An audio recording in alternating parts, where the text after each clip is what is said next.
পাহাড়িয়াকান্দি ইউনিয়নবাসীর দীর্ঘদিনের ড্রেনেজ সমস্যা ও জলবদ্ধতা দূর করতে কার্যকর উদ্যোগ নিয়েছেন পাহাড়িয়াকান্দি ইউনিয়নের আগামী ইউনিয়ন পরিষদ নির্বাচনে চেয়ারম্যান পদপ্রার্থী জননেতা শাহিদ ভাই। সম্প্রতি পাহাড়িয়াকান্দি মীরবাড়ি রবি টাওয়ারের সংলগ্ন রাস্তার পাশে একটি ড্রেন ও হাউস নির্মাণের কাজ নিজ উদ্যোগে সম্পন্ন করেছেন তিনি।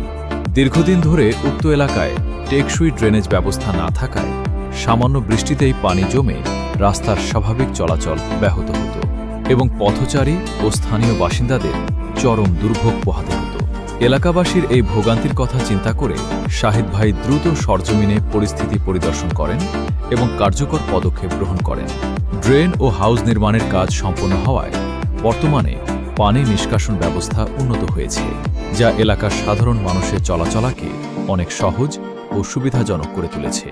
স্থানীয় বাসিন্দারা শাহিদ ভাইয়ের এই জনকল্যাণমুখী উদ্যোগের ভূয়সী প্রশংসা করেছেন। তাদের মতে, চেয়ারম্যান পদে আসার আগেই যিনি এলাকার মৌলিক সমস্যা চিহ্নিত করে সমাধান করছেন, তিনি ভবিষ্যতে ইউনিয়নবাসীর সেবায় গুরুত্বপূর্ণ ভূমিকা রাখবেন। এ বিষয়ে শাহিদ ভাই জানান, পাহাড়িয়াকান্দি ইউনিয়নের প্রতিটি মানুষের জীবনের নিরাপত্তা ও সুযোগ সুবিধা নিশ্চিত করা আমার মূল লক্ষ্য।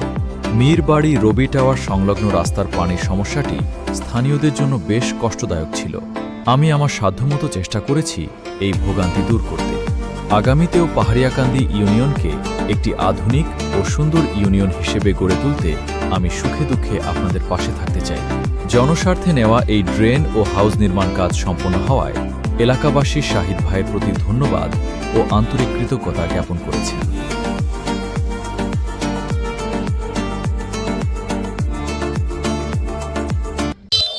আমরা এই ইয়াটা কইরা দিলে আমরা খুব ভালো হইব। আমরা পানি সড়কটা ভাঙ্গা লাগা গাড়ি আমরা আনন্দ যায় না, এটা করলে আমরা অনেক ভালো হইব। আচ্ছা, আপনাদের এই যে কতদিন ধরে এই বাঙ্গুনিটা? এই বাঙ্গুনিটা তো লাজ্জের দিন ধরে হই। আচ্ছা, আপনাদের জায়গাটার নাম কি? লাগাটা এটা হলো মীরবাড়ি। মীরবাড়ি নাকি? জি, ভাইরি খান মীরবাড়ি। আচ্ছা, এই জায়গা ভাঙ্গা থাকা, এই জায়গা ভাঙ্গা থাকা, এই জায়গা বান্ধা দিলে একটু ভালো হইব। পানিটা নাম্বার ইয়ে হইব, সড়কটা ভাঙতো না। আচ্ছা, তাহলে এটা করে দিলে আপনাদের অনেক সুবিধা হবে, তাই না? হ্যাঁ, সুবিধা হবে। মানে পানি নামার কারণে এই জায়গাটা ভেঙে গেছে। হ্যাঁ, ভাঙ্গা থাকা।